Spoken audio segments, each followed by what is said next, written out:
Don't take away whatever little respect I have. So this was the situation. So I just put my head down and I was praying. But whenever God says something, nothing can stop it, as I told you. When my final exam results came, it was first rank gold medal for the entire university. All glory to God. Sadbhihi leelaya proktam shila likhitam aksharam asadbhihi shapadenapi jalair likhitam aksharam. There's a beautiful Sanskrit couplet which says that the great ones, even casually, playfully they say something, it is like engraving on a rock. Shila likhitam aksharam. Whereas the lowly ones, even if they tell an oath, it is like writing on water. When God decides something, Swami never says something playfully. Whatever he says, it is the Vedavani.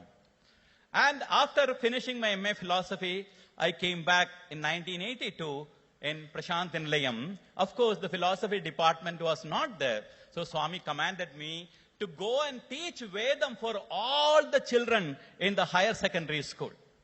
That is how en masse learning of the Vedam started from 1982. So I was teaching all the students in the higher secondary school. Till then, only few boys used to learn Vedas and used to chant the Vedas. Later, it was during that period of time, after around 83, there was a need for Sanskrit teacher in the higher secondary school.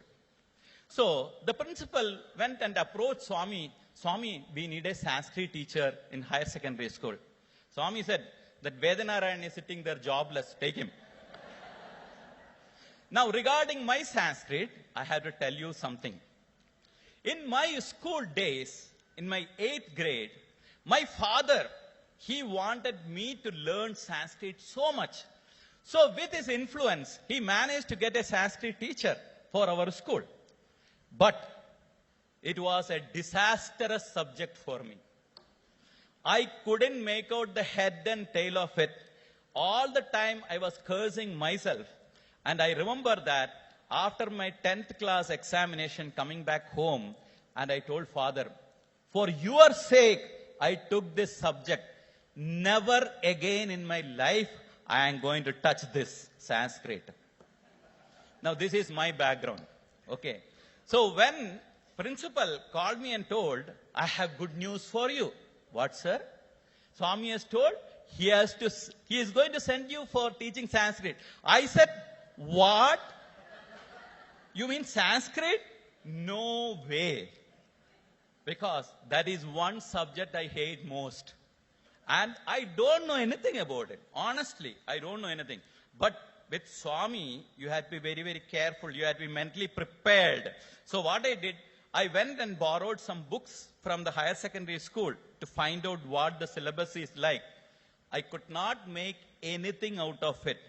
So safely I closed it, gave it back to them, and quickly wrote off a letter to Swami. Defense, better too. So it seems, Swami, you have told principal that you are going to send me for teaching Sanskrit. I don't know anything in Sanskrit, Swami. Because of my ignorance, I don't want the students to suffer. But if you are very, very particular that I should teach Sanskrit, give me the lowermost classes. Because all the 10th and 12th class, 12th grade, it is the national examination. So I wrote this letter to Swami. So, out of his mercy, he took the letter, read the letter, he folded it and kept it. I felt very happy because Swami did not say anything. Almost 1 month passed. I was enjoying his darshan every day. Again, that fateful day, Swami came out of the interview room and principal was there with a file. He was sitting there. He got up and said, Swami, we need a Sanskrit teacher. I have already told where he is. Swami looked, hey, come here, he said. So I went in front of him. I was looking pitifully at him. Swami, real mercy. Swami said, go and teach Sanskrit. Before I could utter a word, take Pada Namaskar, he said. I took Pada Namaskar and I got up. Then the merciful Lord told me, start with lower classes. All right. So, concession is there. Then I said, Swami, when to join? Swami just thought for a while and said, join on the Vinayaka Chaturthi day. Vinayaka Chaturthi, you all know, it is a national holiday in India. So Swami said, go and join on the Vinayaka Chaturthi day. I went and told principal, sir, Swami told me to join on Vinayaka Chaturthi day. No problem, I am going to call all the students that day to the school. You can start the classes. But miraculously something happened. From that very day, Vinayaka Chaturthi, a subject I did not know anything.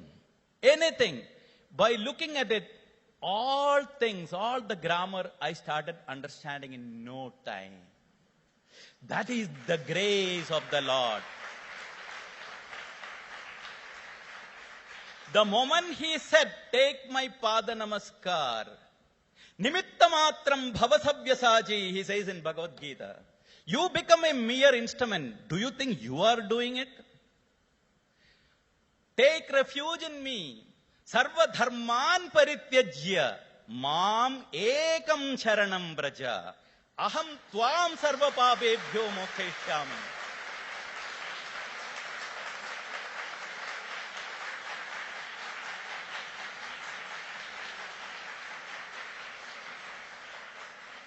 Surrender to me alone. Bhagavan is there to take care of everything. You think that you are doing this, you are doing that, you are nothing. Be a mere instrument and Swami takes care of everything. That is how I have been teaching Sanskrit all these number of years. And it was during 1983-84.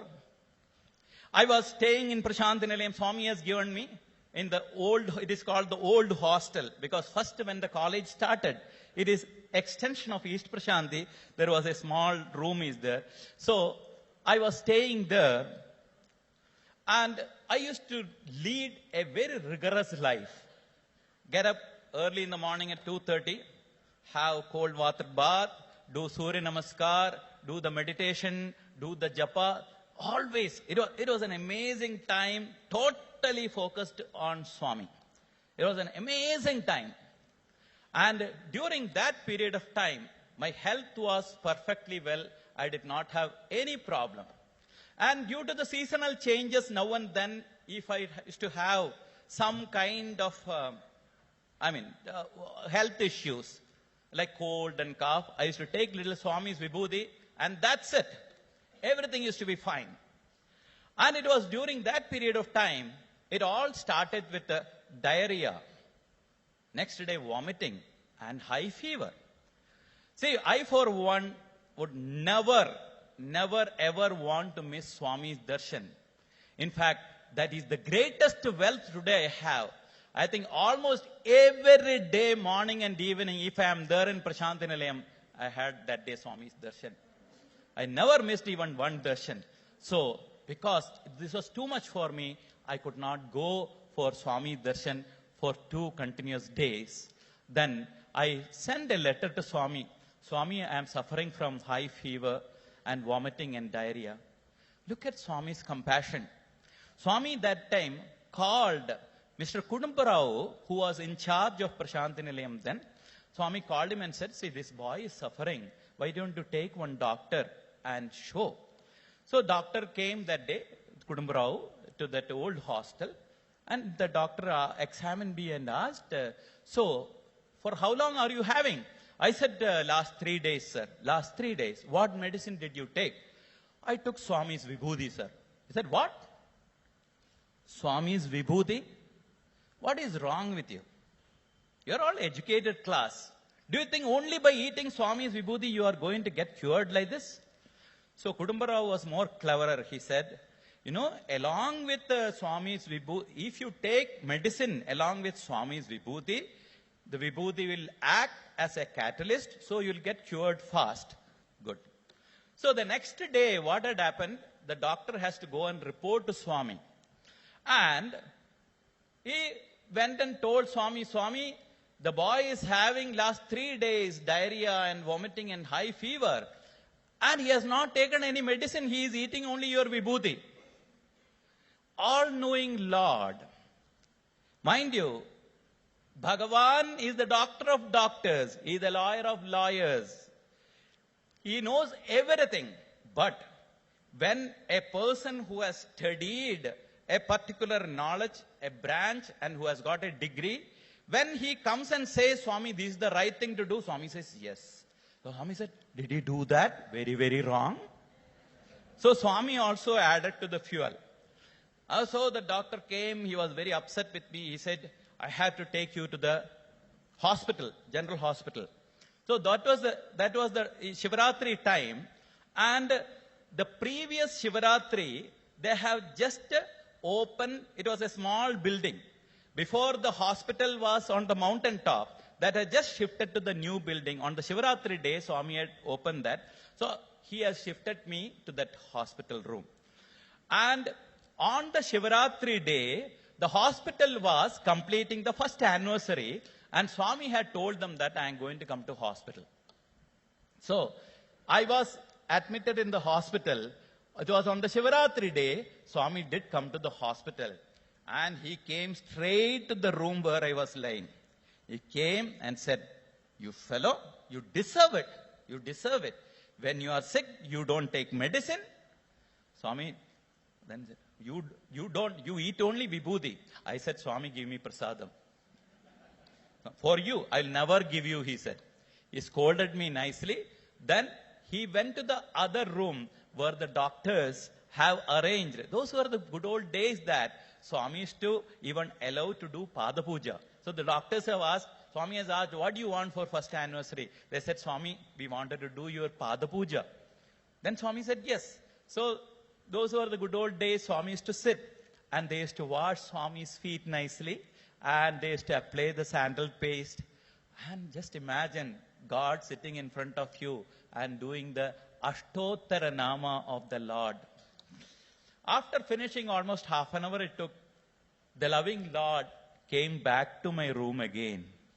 And this time he got me one grapefruit. He said, open your mouth, he said, all his anger. I opened my mouth and he put it in my mouth and he went back to the mandir. They were giving me continuous drip, so my diarrhea had